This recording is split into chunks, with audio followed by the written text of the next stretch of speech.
Là,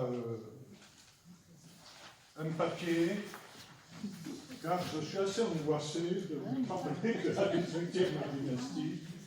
Je sais qu'il y a des égyptologues ici, ou du moins des gens qui adorent l'égyptologie.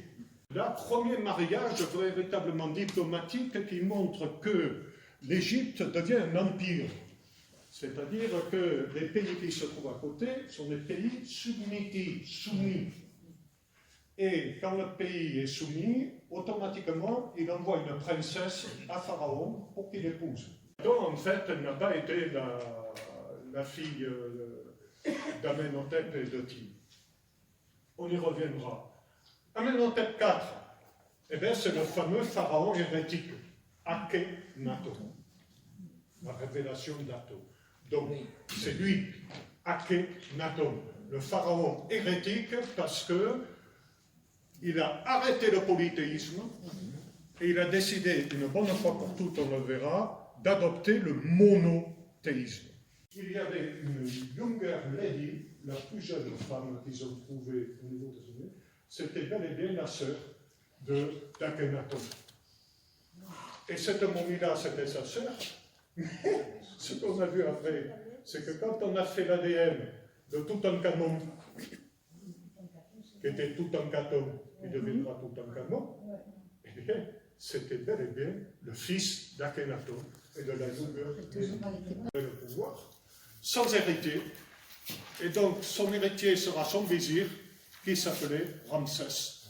C'est la fin de la 18e dynastie et le début des Ramessides. Avec, et ça c'est bien, en couple, toutes Moses III, qui ont créé une religion solaire. Ti règne donc à sa place.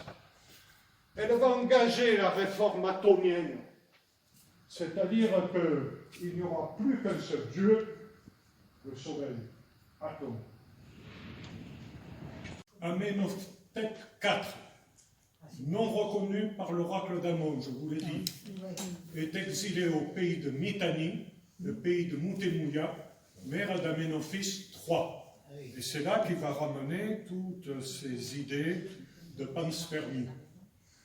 Amenhotep IV, qui signifie amant et satisfait, il aura deux périodes. Une première période qui est la période thébaine, qui va durer 1 à 5 ans. Puis une période amarnienne, où là il change son nom, au lieu d'être Amenhotep IV, il deviendra Akhenaton. C'est la scène de la tombe du vizir Ramos, dont je vous ai parlé tout à l'heure, qui figure une audience accordée à ce dernier par Amenhotep IV au balcon d'apparition du palais du Gentaton.